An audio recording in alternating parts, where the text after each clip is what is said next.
au Isabella Show. Bonjour, ici Isabella Maria Horta, en direct de Paris. Aujourd'hui, Jessica Maria Horta, notre meilleure journaliste, interviewera Emilia Benkizir, une experte sur l'épidémie que nous parlerons aujourd'hui. Écoutons l'entrevue en direct. Qu'est-ce que la variole? La variole est une maladie contagieuse et virulente causée par le virus variolique. La variole causée par une maladie contagieuse est fébrile caractérisée par des éruptions vésiculaires et pustuleuses qui peuvent être graves. La variole a emporté près de 300 millions de personnes au XXe siècle seulement.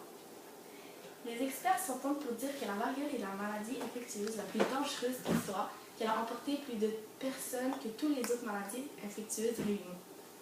L'Organisation mondiale de la santé a permis d'éradiquer complètement la variole à la fin des années 1970. Aucun cas n'a confirmé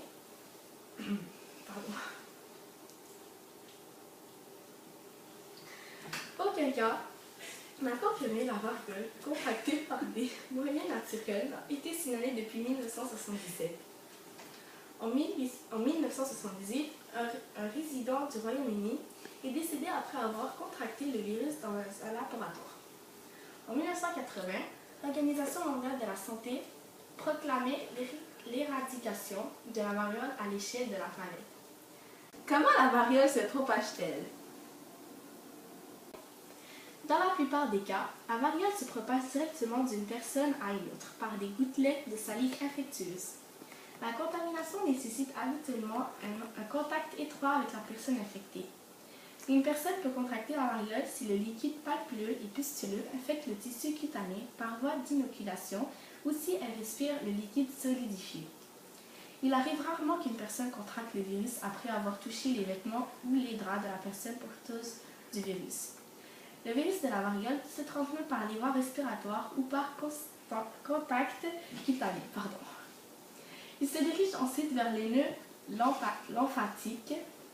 Le virus se propage jusqu'à la muqueuse oropharyngienne ou respiratoire et se multiplie dans les nœuds lymphatiques périphériques.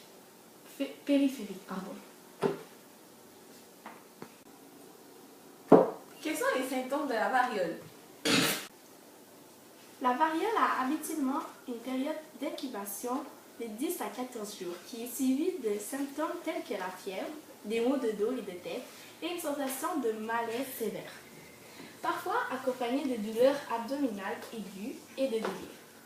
À la fièvre succède une éruption maculopareuse qui se propage à la muqueuse oropharyngienne, au visage et au bras pour ensuite gagner peu après le tronc et les jambes. Les pustules les plus denses se retrouvent sur le visage et les extrémités. Ils ont une forme arrondie et sont bien enracinés dans les tissus cutanés. Après 8 ou 9 jours, les pustules finissent par se recouvrir de croûte. Dans 30% des cas, la variole entraînera un décès qui suivit habituellement au cours de la deuxième semaine. L'éruption pourrait se traduire par une diminution de la fièvre et des symptômes. Une éruption apparaît d'abord à l'intérieur de la bouche, sur le visage et les avant-bras et s'étend au tronc et aux jambes. Comment traite-t-on la variole? Il n'existe pas de traitement précis ni de remède pour la variole. On peut en prévenir la transmission par la vaccination et l'isolement.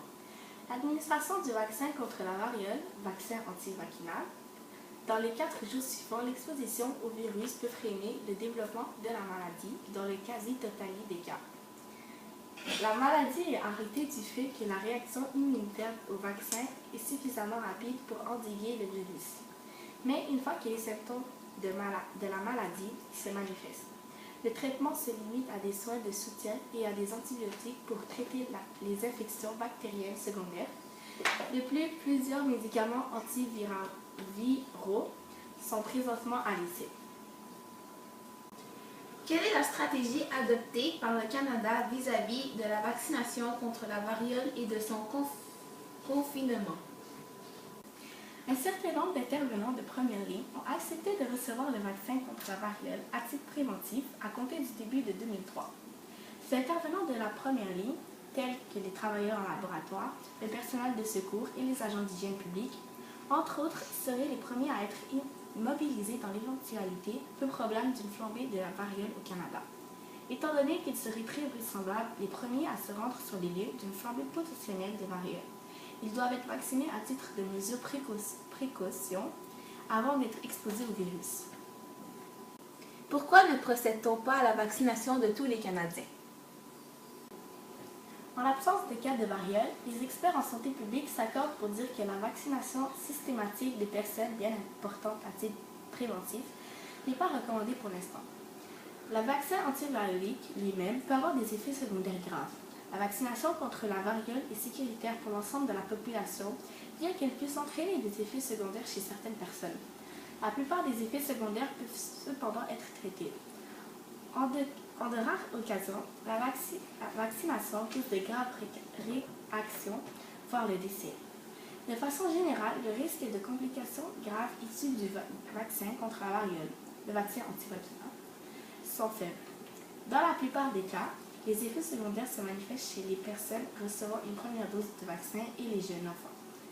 Environ une vaccination sur 300 000 entraîne des effets secondaires graves et 1 à 4 personnes vaccinées sur 1 million décèdent des suites de la vaccination. Parmi les complications les plus sévères, notons l'encéphalite, inflammation du cerveau, la propagation du virus à l'ensemble de l'organisme, la cécité, qui se produit lorsqu'on se touche l'œil après avoir gratté la région vaccinée, et l'affectation cutanée importante reliée à l'eczéma et à d'autres affections chroniques de la peau. Les personnes qui ont déjà été vaccinées contre la variole auront généralement une réaction plus faible au vaccin si elles se font vacciner de nouveau. Dispose-t-on de quelque chose pour parer aux effets secondaires du vaccin antivariolique? En cas de réaction grave, outre les soins de soutien, l'immunoglobuline antivaccinale peut se révéler utile. L'immunoglobuline antivaccinale est une solution d'anticorps obtenue à partir du sang de personnes vaccinées. Est-ce que ce bébé est protégé s'il a reçu le vaccin contre la variole? La vaccination systématique de la population canadienne contre la variole a été abandonnée en 1972. L'expérience montre que le vaccin confère une protection contre la variole d'une durée de 3 à 5 ans, et parfois jusqu'à 10 ans ou plus. Si une personne se fait vacciner de nouveau ultérieurement, la durée de la protection pourrait être plus longue. Il convient de souligner toutefois que lorsque le vaccin antivariolique a été utilisé pour éradiquer la maladie, à la fin des années 1970, les analyses n'étaient pas aussi avancées ou précises qu'aujourd'hui, de sorte qu'il se pourrait que l'on lâche pas tout au sujet du vaccin, de son efficacité et de la durée de la protection. La variole représente-t-elle actuellement une menace? La menace d'une attaque au virus de la variole est faible, mais comme les répercussions sont importantes, on a mis en place, à titre de mesure de précaution, un plan d'urgence national contre la variole. Le gouvernement du Canada travaille en étroite collaboration avec les provinces et les territoires afin de garantir que nous pourrons reconnaître rapidement une éventuelle flambée de la maladie et y répondre efficacement.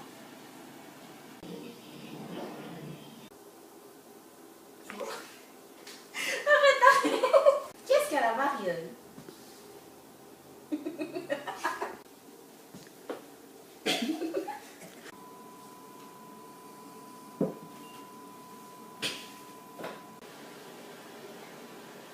Ça fait. Suis-je protégée si j'ai déjà reçu le vaccin contre la variole? Bonjour, bienvenue au Isabella Show. Ici Isabella Maria Horta. Today! En cas de réaction grave, outre les soins de soutien, l'immunoglobuline